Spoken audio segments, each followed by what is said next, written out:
వెనకాలే వస్తారా? తోడుగా ఉందాం, వస్తారా? రండి విందాం.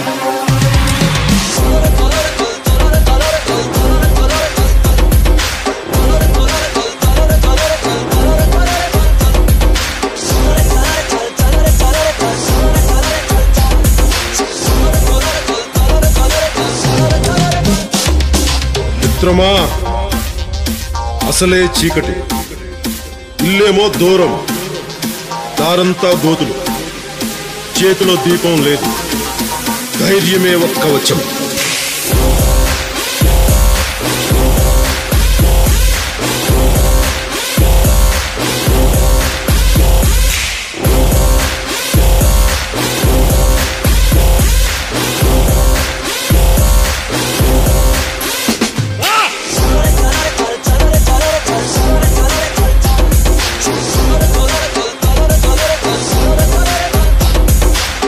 దేశపు సంపద ఖనిజాలు కాదు, నదులు కాదు, అరణ్యాలు కాదు, కలల ఖనిజాలతో చేసిన యువత, వారే మన దేశ భవిష్యత్తుకు నావికులు.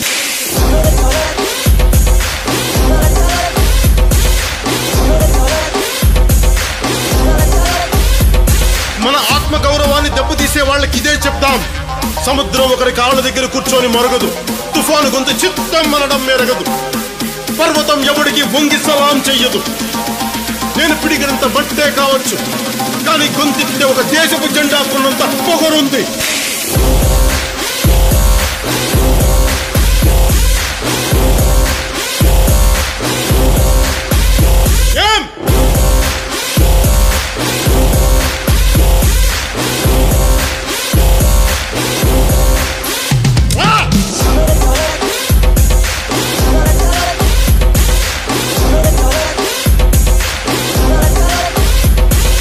ప్రజల ఓట్లతో అందలమెక్కిన నాయకులకు మనం చెప్పదలుచుకున్నది ఒకటే: దేశం మాకు గాయాలిచ్చినా మీకు మేము పువ్వులిస్తున్నాం. ఓ ఆశా చంద్రికల కుంభవృష్టి కురిసే మిత్రమా, యోచించి ఏమి తెస్తావో. మా అందరి కోసం ఓటు అనే బోర్డు మీద ఒక సముద్రమే దాటావు. మరొక మిత్రమా, మరొక.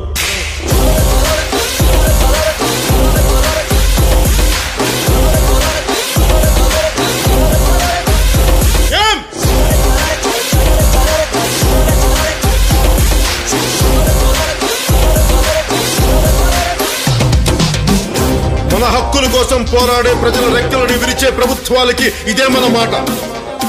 రాహువు పట్టిన పట్టొక సెకండు అఖండమైన లోక బాంధవుడు అసలే లేకుండా పోతాడా? మూర్ఖుడు గడియారంలో ముళ్ళు కదలనీకుంటే ధరాగమన మంత్రితో తల క్రిందైపోతుందా? పాలకుల కూటమికి ఒక త్రుటికాలం జయం వస్తే విశ్వ సృష్టి పరిణామం విచ్ఛిన్నమవుతుందా? ధనుజు లోకమేకంగా దారి కట్టంగా నిల్చుంటే నరజాతి ప్రస్థానం పరిసమాప్తమవుతుందా?